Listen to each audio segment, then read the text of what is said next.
Properties of correlation coefficient. Limits for correlation coefficient. Pearson's correlation coefficient cannot exceed 1 numerically. In other words, it lies between -1 and 1. Symbolically, -1 less than or equal to or less than or equal to 1. So, మనం coefficient of correlation ఎప్పుడు కనుక్కున్నా the value lies between -1 and 1. If r is equal to +1 implies perfect positive correlation between the variables, and r is equal to -1 implies perfect negative correlation between the variables. +1 answer వస్తే perfect positive correlation అని చెప్తాం, -1 answer వస్తే perfect negative correlation అని చెప్తాం. Correlation coefficient is independent of the change of origin and scale. So origin and scale అంటే అర్థం ఏంటంటే ఇచ్చిన ఎక్స్వైజ్ని అలాగే యాజిటీస్గా తీసుకోక్కర్లేదు.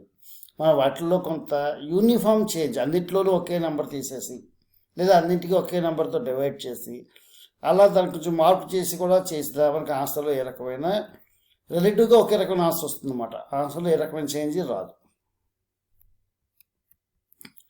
ఇక్కడ ఒక న్యూ ఫార్ములా ఇస్తున్నాడు. మనం ఎక్స్వైల్ నుంచి ఆఫ్టర్ చేంజింగ్ అంటే ఏదో ఒక నెంబర్ సబ్ట్రాక్ట్ చేయడం వల్ల కానీ ఏదో ఒక నెంబర్ని డివైడ్ చేయడం వల్ల కానీ మొత్తం అన్ని వాల్యూస్ని ఏదో నెంబర్తో డివైడ్ చేయడం వల్ల కానీ మనం యూవి అనేటువంటి కొత్త నెంబర్స్ తెచ్చుకున్నామే అనుకోండి, అప్పుడు ఫార్ములా ఏంటంటే r is equal to n into sigma u into v minus sigma u into sigma v whole by square root first బ్రాకెట్లో n into sigma u square minus sigma u whole square, రెండో బ్రాకెట్లో into రెండో బ్రాకెట్లో n into sigma v square minus sigma v whole square. మళ్ళీ ఇంకొకసారి చదువుతున్నాను. n into sigma u v sigma u into v minus sigma u into sigma v by square route n into sigma u square minus sigma u whole square into n into sigma v square minus sigma v whole square. Two independent variables are uncorrelated, but the converse is not true. అంటే ఒకదాని మీద depend కాకుండా ఉన్న variables ఉన్నాయనుకోండి, రెండు ఏమవుతాయి? అన్కోరిలేటెడ్ ఉంటాయి.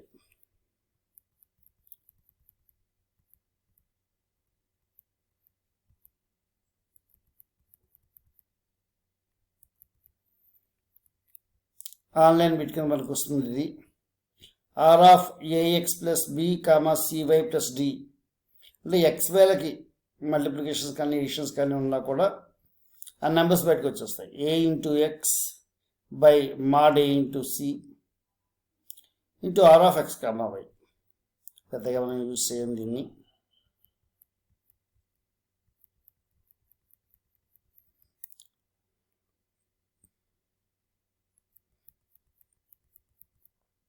డైరెక్ట్గా లీలు ఇచ్చేస్తున్నాడు. Sigma X sigma Y sigma X Y అని ఇచ్చేస్తే డైరెక్ట్గా ఫార్ములా సబ్స్టిట్యూట్ చేయడమే. నెక్స్ట్ ఈ ప్రాబ్లం చూడండి. Calculate the coefficient of correlation for the ages of husbands and wives. Age of husband 23, 27, 28, 29, 30, 31, 33, 35, 36, 39.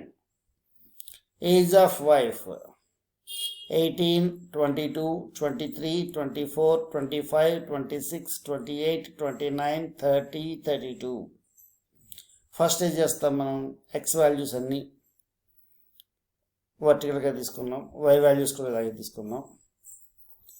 First లెవెల్లో వీ వాంట్ టు ఫైండ్ డైరెక్ట్గా X value తీసుకుని, మనం అట్ ప్రజెంట్ క్యాలిక్యులేటర్స్ వాడతాం కాబట్టి డైరెక్ట్గా ఎక్స్ వాల్యూ తీసుకుని లెక్కన చేసేయచ్చు. కానీ ఇంకా నెంబర్స్ చిన్నగా ఉంటే చేయడం ఈజీ అవుతుంది కాబట్టి ప్రతి ఎక్స్లోంచి 31 అనే దాన్ని సబ్ట్రాక్ట్ చేసాడు. It's a random number. మీరు 31 తీసుకోక్కర్లేదు, 21 తీసుకున్నా 51 తీసుకున్నా ఏదన్నా ఒకేలా ఉంటుంది. బట్ ఎక్స్లో ఉండే ఏదో ఒక వాల్యూని మీరు చూస్ చేయడం ద్వారా ఏమవుతుంది, ఆ పర్టికులర్ సబ్ట్రాక్షన్ దగ్గర 0 వచ్చేయడం ద్వారా ఒక వాల్యూ తగ్గుతుంది మనకి. అలాగే వైల్లోనే ఉన్న ఒక నెంబర్ చూస్ చేయడం ద్వారా ఆ పర్టికులర్ సబ్ట్రాక్షన్ 0 అయిపోయి ఆ 2 కాలమ్స్ 2 రోస్ జీరోస్ అయిపోతాయి కాబట్టి లెక్క చేయడం ఈజీ అవుతుంది. సో ఇక ప్రతి ఎక్స్లోంచి 31 తీసేస్తున్నాడు, అంటే 23లోంచి 31 తీసేసాడు -8, 27లోంచి 31 తీసేస్తే -4, 28లోంచి 31 తీసేస్తే -3, 29లోంచి 31 తీసేస్తే -2, 30లోంచి 31 తీసేస్తే -1, 31లోంచి 31 తీసేస్తే 0, 33లోంచి 31 తీసేస్తే 2, 35లోంచి 31 తీస్తే 4, 36 నుంచి 31 తీస్తే 5, 39 నుంచి 31 తీస్తే 8. సో ఇలా మనం ఏం చేసామన్నమాట, ఎక్స్లోంచి 31 అనే వాల్యూని సబ్ట్రాక్ట్ చేసుకుంటూ కాలమ్ని రాసుకున్నాము. దానికి యూ అనే పేరు పెట్టాం. సిమిలర్లీ వైలోంచి 25 తీసేస్తూ ఇంకో కాలం రాసుకున్నాము, దానికి వి అనే పేరు పెట్టాం. 18 - 25 -7, 22 - 25 -3, 23 - 25 -2, 24 - 25 -1, 25 - 25 0, 26 - 25 1, 28 - 25 3, 29 - 25 4, 30 - 25 5, 32 - 25 7. సో ఇలా మనం వి అనే కాలం ఏర్పాటు చేసుకుని సిగ్మా వి తీసుకుందాం. అది 7 వచ్చింది. ఇక్కడ సిగ్మా యు 1 వచ్చింది. యూ స్క్వేర్, ఈ యూ అదిట్టి కూడా స్క్వేర్ చేస్తే -8ని స్క్వేర్ చేస్తే 64, -4ని స్క్వేర్ చేస్తే 16, 23ని స్క్వేర్ చేస్తే యూ దగ్గర -3ని స్క్వేర్ చేస్తే 9, -2ని స్క్వేర్ చేస్తే 4, అలా యూని స్క్వేర్స్ చేసుకుంటూ వచ్చాం. వాళ్ళకి యాడ్ చేస్తాం, 203 వచ్చింది. వీళ్ళన్నిటిని స్క్వేర్ చేసాం, 49 9 4 1 0 1 9 16 25 49 అవుతుంది. ఇవన్నీ స్క్వేర్స్ చేస్తే అదొక కాలంగా తీసుకున్నాం. యూ ఇంటూ వి, యూ ఇక్కడ ఉంది, వి ఇక్కడ ఉంది, యూ ఇంటూ వి -82 -7 +36, -4 × -3 +12, -3 × -2 +6, -2 × -1 2. అలా మనం యూ ఇంటూ వి అన్నీ కూడా మనం మల్టిప్లై చేసి కాలం రాసుకున్నాం. దాని సమ్ తీసుకున్నాం, 179 వచ్చింది. Now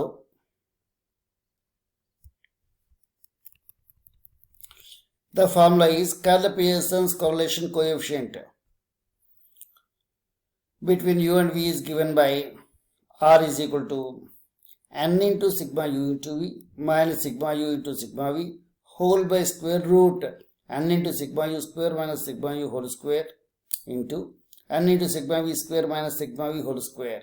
This is the formula. So ఇది ఫార్ములాలో మన దగ్గర సిగ్మా యూ ఇంటూ వి ఉంది, n అంటే 10 వాల్యూస్ ఉన్నాయి, సిగ్మా వి వాల్యూ ఉంది, sigma u square sigma v square values ఉన్నాయి. అవన్నీ కూడా సబ్స్టిట్యూట్ చేసుకుంటే ఆన్సర్ వస్తుంది. So this is called Pearson's coefficient of correlation. ఇక వాల్యూ ఎంత వచ్చింది, 0.9959 అనేటువంటి ఆన్సర్ వచ్చింది. పేపర్ మీద పెన్ పెట్టండి, లెక్కను జాగ్రత్తగా 1-2 సార్లు వీడియో చూసి లెక్కను అర్థం చేసుకుని సినాప్సిస్ అర్థం చేసుకుని దాని పేపర్ మీద పెట్టి లెక్కను కంప్లీట్ చేసుకోండి. నేను మీకు ఒక విషయం గుర్తుంచుకోండి, చేయి పెట్టుకుని పెన్ పట్టుకుని రాయించేటువంటి సిస్టమ్ కాదు. వన్స్ క్లాస్లో లెసన్ విన్నాక రివిజన్కి మాత్రమే బాగా ఉపయోగపడేటువంటి కాన్సెప్ట్ ఇది. ఫస్ట్ లెసన్ అప్పుడు కూడా క్లాస్లో జాగ్రత్తగా వినాల్సిన అవసరం ఉంది. సో 1-2 సార్లు వీడియోస్ విని ప్రాక్టీస్ చేయండి. డౌట్ ఏదైనా ఉంటే నాకు ఫోన్ చేయండి. Thank you.